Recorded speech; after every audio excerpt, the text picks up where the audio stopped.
How to Manage Personal Finances book, Chapter 1, Why Read This Book? So an author's note, I'm posting a text version of this entire book on Substack and a video versions on YouTube. And you can email me here at this address for details on the physical book's publishing date. It'll be an ebook and a physical book in late 24 or early 25. So why read this book? There are too many successful, intelligent people who don't have a playbook to learn personal finance. That's why. That's the reason. You may have an advanced degree and work as an expert in your field, but never spend much time thinking about personal finance until you're forced to. Here are some examples.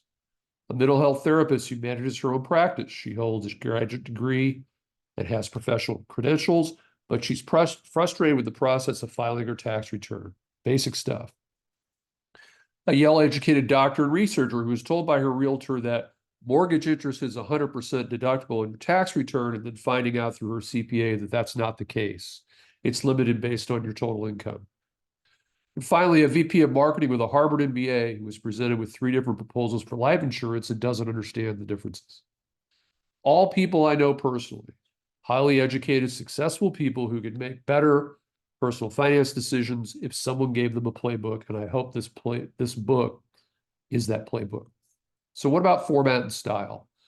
I've made decisions about the format and style to hopefully keep your attention, number one, and make this information more digestible. So I'm going to use story-based examples. If you've read my Substack content on finance and accounting, every one of those posts starts with a story. So here's an example. Save 100% when you don't buy anything, opportunity costs, and compounding interest.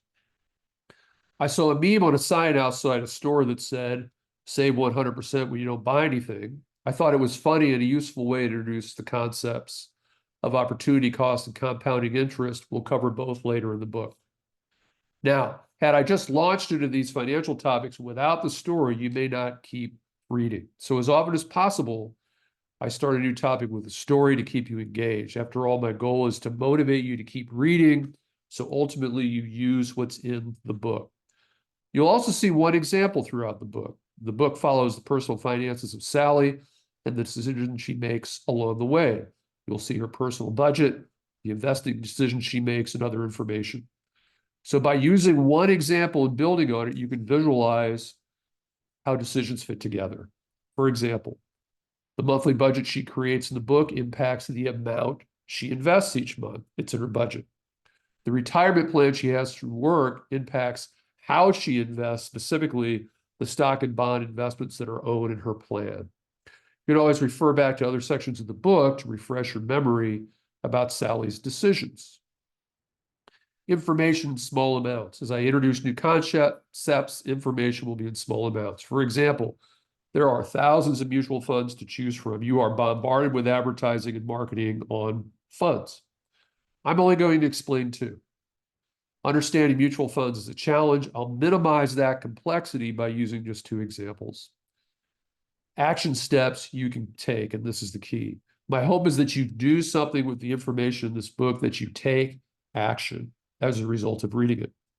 You'll see many suggestions for what to do next. Create a budget, reconcile your bank account monthly. Most people don't. Talk to an investment advisor and or a CPA. Again, this is meant to be a playbook that motivates you to take some initial steps to improve your finances. So I hope you're ready.